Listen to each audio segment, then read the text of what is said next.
So my name's Conrado. I got my PhD from UT Austin in 2018 in microbiology, molecular biology from the College of Natural Sciences.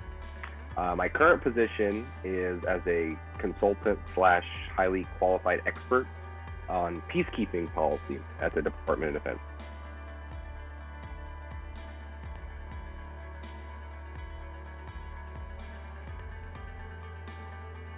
My first opportunity out of my PhD program was actually really interesting. I did a fellowship through a program called the Archer Center.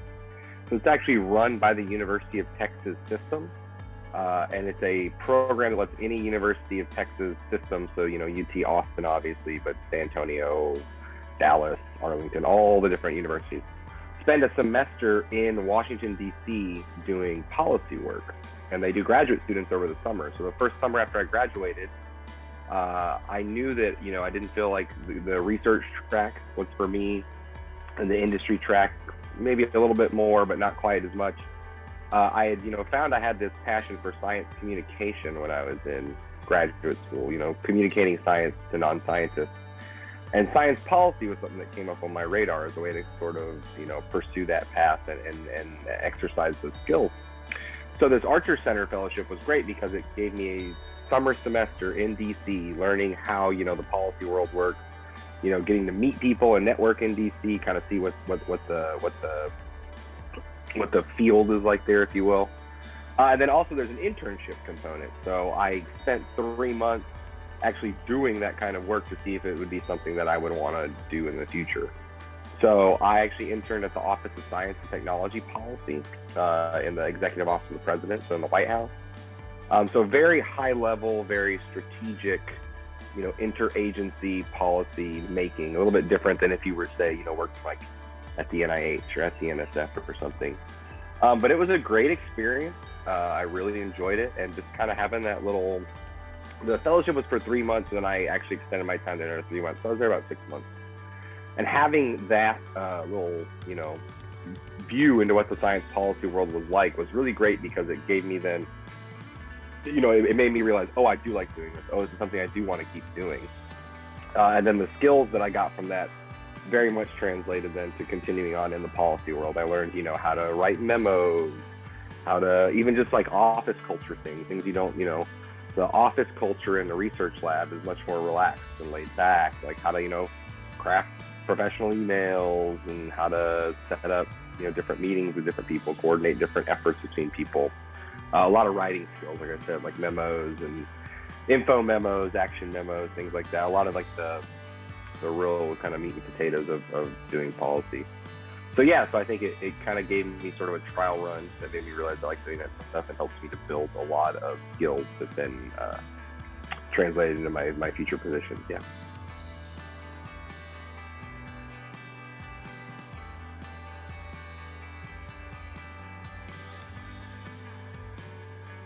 I think that was to kind of go beyond, technical skills. When you do a PhD, you go an inch wide and a mile deep. You learn a whole lot about very little. And so I think the best advice I was given, and I think this applies even if you stay, in academia or not, is to try and broaden your horizons, expand your horizons, learn more about, other fields, other things that are going on. Try and be more of, a jack of all trades, maybe, and a master of some, I would say. You still want to keep, your actual expertise in your niche in your field. But it's good to be aware of other things, and it's good to develop skills, that will translate then to other opportunities. Like, I think communication skills are a big one. Again, writing skills, how to take a lot of dense information and synthesize it into bite-sized pieces, and convey that to other people who are maybe not experts on that topic like you. So science communication skills. I think, in policy making, that's very important.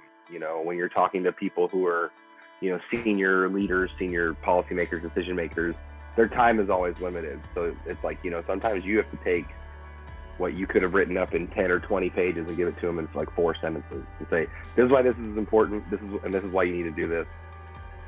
This is what the data says, the evidence says, this is what, the best course of action is. So I think developing those kind of skills helps a lot, because those are skills that you can take, outside of your specific field and take to other fields and translate.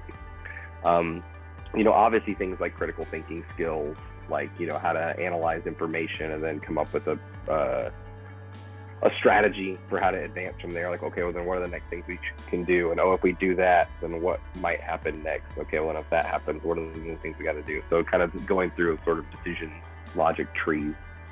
But I really think it's those kinds of skills, not necessarily, how well can you pipette, or how well can you run a PCR gel. I think it's really the more kind of broader translatable skills, because those are going to be the things that then you can tweak and modify and apply to other opportunities.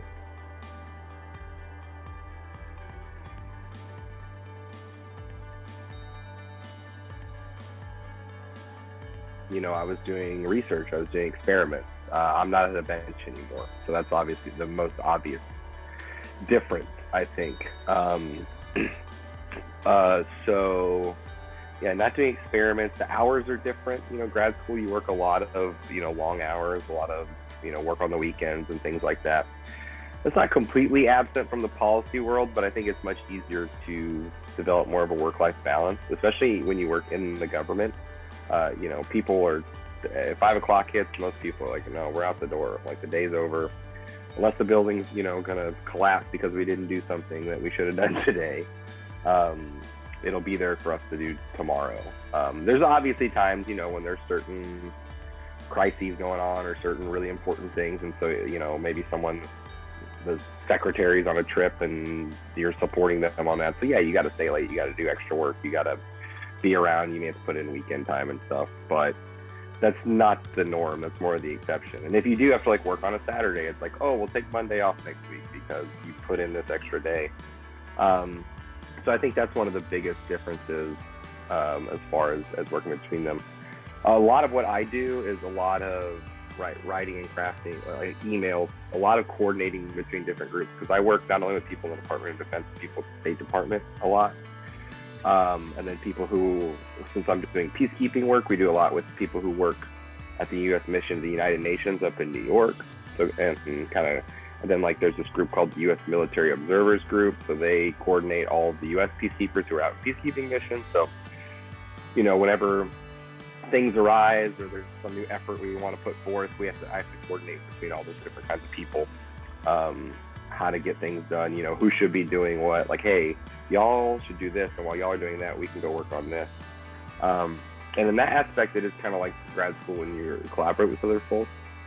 I also think it's kind of like grad school when you learn how to time things, I'm like, okay, I'm going to send this email now because it's going to take that person a while to respond. And while I'm waiting on that, I can go do this other thing. It's almost like when I was in grad school. This PCR is going to take 3 hours to run. So while that's running, I can go do these other little things, and then they'll be done by the time it's done, and blah, blah. So yeah, but a lot more phone calls, emails, meetings, and then other than that, it's a lot of doing certain types of research and writing. A lot of writing.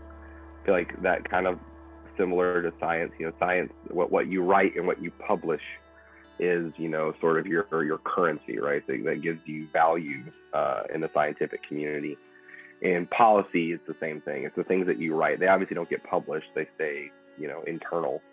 But the things that you write and that you put out are kind of the same thing, sort of your currency in that realm.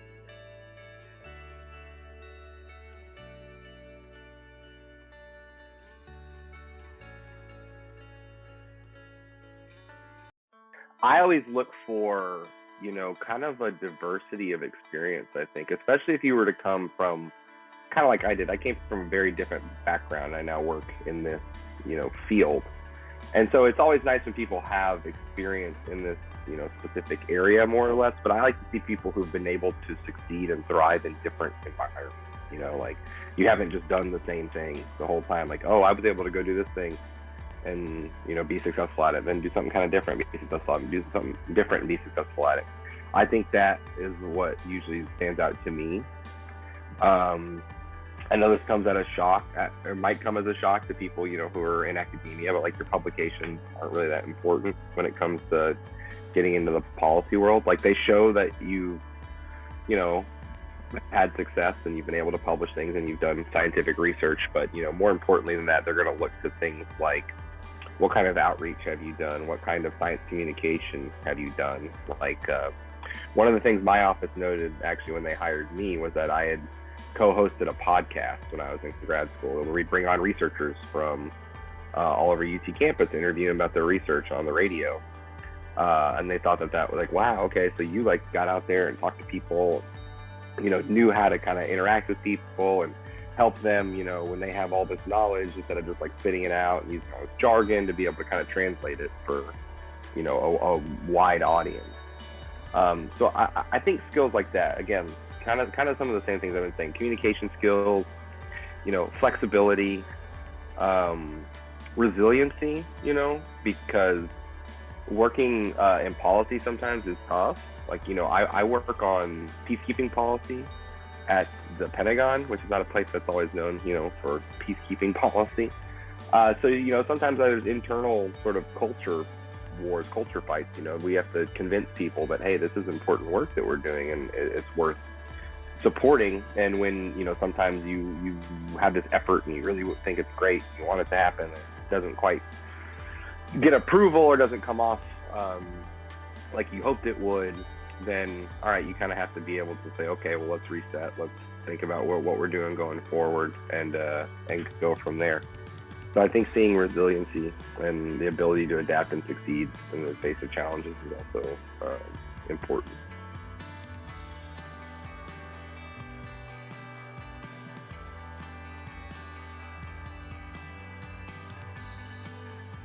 The first thing I would say, this is something I didn't know until I started getting into government work, is that government, like federal resumes, like when you're applying for a job with the U.S. government, are actually more like CVs. They want to know everything. They want every single little detail about every single thing you've done. But that actually makes them kind of harder because they're so comprehensive. But I think there's a key to, whether you're composing like a federal resume or, a more classic, 2-page, short and sweet kind of resume. Read the job description. Read what they're looking for. And I mean, you can literally, if they say we want these skills, and you're like, oh, I learned those skills at these opportunities, you can literally cut and paste on the job description. Say, I learned how to do this here. Like, give them exactly what they want. If you have those skills, make it very obvious. Like, these are the things that I learned. Like, oh, you want somebody who knows how to, work this certain kind of software? I use this software here, and here's what I did with it, or, oh, you want somebody who's developed these certain kinds of skills? Well, at this job, I developed those exact skills. Make it easy on them to get what they need to say, hey, we want to interview this person from your resume. And it's tough because there are things that you might think are really important or that you're really proud of, and you're like, God, I need them to know about this. That's really going to help me stand out and shine. And I think it's, you should try and have those things. You should try and stand out. You should try and be unique, especially if you have unique experiences. But the most important thing, I think, is read the job description, get from it what are the things they want to see in a candidate, and then put that on the resume explicitly. The thing about resumes too is that a resume is not going to get you a job. A resume is what opens the door, right? The resume is just the first step that says, oh, hey, wow, this person seems interesting. They seem qualified. I'd like to interview them. So don't, if you have to leave something out of your resume, well, it can come up in an interview. It can come up later. Don't feel like if it's off your resume, then it's like, oh, I can't talk about this anymore. Or, oh, that's done. Or the resume, again, is just like anything. It's just a tool. It's just a tool to get the door open, to get to the next step. And then once you have that first interview, it's the same thing. The goal of the first interview is not to get hired, it's to get another interview, assuming there's more than one. It's just get to the next step, get to the next step, get to the next step. And if you can do that, then before you know it, you'll have a job. But yeah, I think that's the important thing to keep in mind. Like, really target your resume for each and every job you apply to. And that's tough because that takes work, that takes time.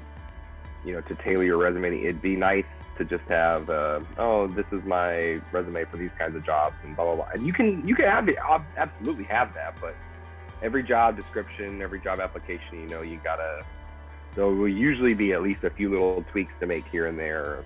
I think of it almost as modular too. I kind of build parts of my CV into kind of, these modules relate to like these kinds of careers and these kinds of skills. And so, if they're asking for that, all right, I can plug that in.